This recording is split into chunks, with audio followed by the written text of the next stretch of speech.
Hello everyone, good evening. I hope आप सभी बहुत अच्छे होंगे।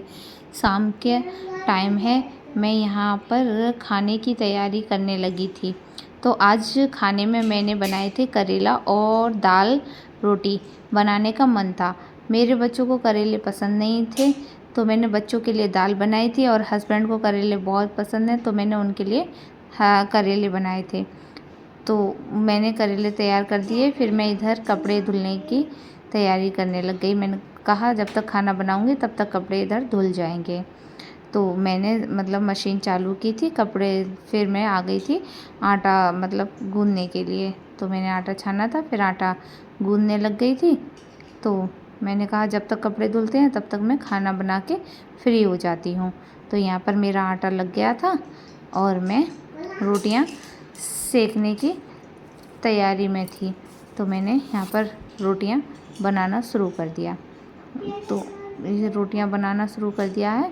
अब ये रोटियाँ मैं सेक रही हूँ। रोटियाँ सेकते वक्त बच्चों को मैंने बोला था कि बच्चे खा लेंगे, क्योंकि बच्चों को सुबह स्कूल जाना होता है तो उनको काफ़ी लेट हो जाता है, इसलिए मैं उन्हें टाइम पर ही खाना वगैरह दे देती हूँ, फिर उनको दूध का टाइम हो जाता है। तो यहाँ पर मेरा खाना बन गया था, मैं किचन साफ़ करने की तैयारी में थी, बर्तन वॉश कर रही थी। बर्तन वॉश करते वक्त ही बच्चों ने खाना खा के फ्री हो गए। वो थोड़ा टहल रहे थे बच्चे, तो तब तक मैंने बर्तन वॉश किए। फिर उधर कपड़े धुल रहे थे, तो फिर मैंने किचन साफ़ करने मैंने सोचा कि बाद में कपड़ों को सुखा दूँगी ड्राई करके। तो यहाँ पर मेरे कपड़े बर्तन धुल चुके हैं। बर्तन धुलने के बाद में इनको मैं पानी निचोड़ने के लिए रख दिए हैं। फिर ये थोड़ा सा इनका पानी निचुड़ जाएगा, फिर इनको मैं स्टैंड पे सेट कर दूँगी, जिससे कि ऊपर से पानी नहीं गिरेगा। तो क्योंकि ऊपर से पानी गिरता है तो सारे में कीचड़ हो जाता है, पूरी स्लिप पर पानी पानी हो जाता है, तो वो एक गंदा सा लगता है, वो अच्छा नहीं लगता। तो इसलिए मैंने पहले सारे बर्तन धोए थे। फिर बर्तन धुलने के बाद में मैंने सारे बर्तनों को स्लिप पर लगाया। स्लिप पर लगाने के बाद में अब ये मैं हस्बैंड के लिए करेले की तैयारी कर रही हूँ। तो ये मैंने करेले धुले। फिर करेले धुलने के बाद में यहाँ पर करेले धुल चुके हैं। करेले अच्छे से धुलने के बाद इनको मैंने सही से निचोड़ा, जिससे कि कढ़ाई में पानी जाए तो तेल के छींटे ऊपर ना आए, तो जलने का डर होता है ना। तो अब मैं कढ़ाई में करेले फ्राई कर रही हूँ। मैं ऐसे ही करेले बनाती हूँ, आप लोग बताना कमेंट में कैसे बनाते हैं। तो मैंने करेलों को फ्राई किया था। फ्राई करने के लिए उन्हें सारे करेले मैंने उसमें ही छोड़ दिए थे। फिर धीरे धीरे उनको बहुत हल्की उससे मैंने करेले सारे फ्राई कर लिए थे। इधर करेले फ्राई कर रही थी धीरे धीरे, तब तक काफ़ी अभी थोड़ा सा धीरे धीरे ही हो पाता है इनका करेलों का। और तब तक बच्चे अपने थोड़ा खेल भी रहे थे। टहलने के बाद में वो अपने पापा का वेट कर रहे थे।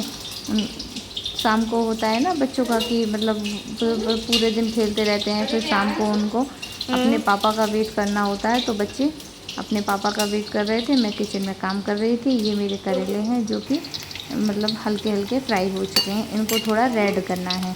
जब ये रेड हो जाएंगे तब मैं इनका मसाला तैयार हो चुका है। और यहाँ पर मैंने इन बर्तनों को ऊपर सेट किया है, सारे बर्तनों को। इनका पानी में छुड़ गया था तो मैंने सारे बर्तन पूरे स्टैंड में सेट कर दिए थे। ग्लास वगैरह थे और प्लेट्स थी, तो जिससे कि सारी स्लिप पर पानी ना हो। और फिर पानी हो जाता है तो वो पूरा स्लिप से फिर नीचे आता है तो वो गंदा हो जाता है। तो यहाँ पे सारे बर्तन सेट हो गए हैं। फिर मैंने किचन साफ़ की थी। किचन साफ़ करने के बाद में सारी गैस वैस खाना बनाते हैं तो गंदी हो जाती है वो। फिर मैंने गैस साफ़ की थी। गैस साफ़ करने के बाद स्लिप पूरा साफ़ किया था। स्लिप को साफ़ करने के बाद में मैंने फिर दूध के लिए तैयारी की थी, दूध रखने के लिए। जो बच्चों रात को पीते हैं, दूध पी करके ही बच्चे सोते हैं। ताज़ी दूध आता है तो फिर वो गर्म करती हूँ मैं, शाम को बच्चों को देती हूँ। यहाँ पर मैं दूध गर्म कर रही थी। ये दूध गर्म हो रहा है, तब तक फिर मैंने सोचा कि अपना रूम जो है उसको साफ़ कर लेती हूँ, क्योंकि मैं ये शाम को ही करके कर देती हूँ, क्योंकि सुबह को इतना नहीं हो पाता है। बच्चे स्कूल जाते हैं, तो बेटी स्कूल जाती है तो उसका काम ज़्यादा हो जाता है।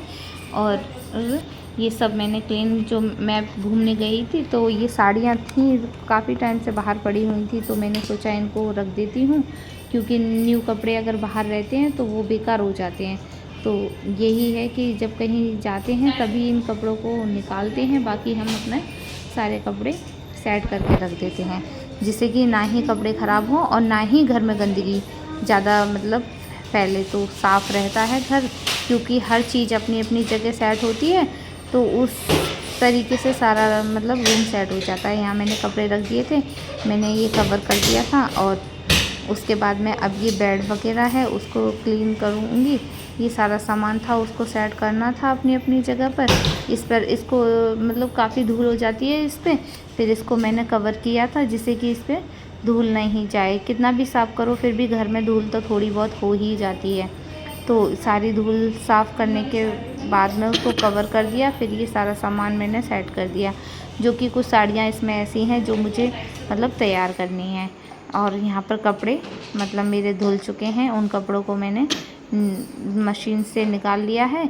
अब इनको निकालने के बाद में अब मैं इनको मतलब सुखाऊंगी, क्योंकि यहीं पर डाल देती हूँ स्टैंड पर। रात में तो मतलब ये था कहाँ डालना ही होता है, और वैसे भी बाहर ज़्यादा डालो तो बंदर वगैरह आते हैं, वो थोड़ा ही मतलब उतना ही डाल पाते हैं कि कपड़ों को बहुत हल्की धूप लग जाए। तो ये मैं कपड़े सुखा रही थी, और कपड़े सुखाते वक्त में सारे कपड़े सुखाने के बाद में धीरे धीरे मैंने सारे कपड़े सुखा दिए। काफ़ी काम हो जाता है, तो उस काम को करते करते हम हाउस वाइफों का ये है कि पूरा दिन सुबह से शाम तक मतलब घर के ही काम मतलब एक के बाद लगे ही रहते हैं। और कितना भी करो फिर भी छोटे मोटे काम बच्चों में तो निकल ही आते हैं कि ये करना है या वो करना है।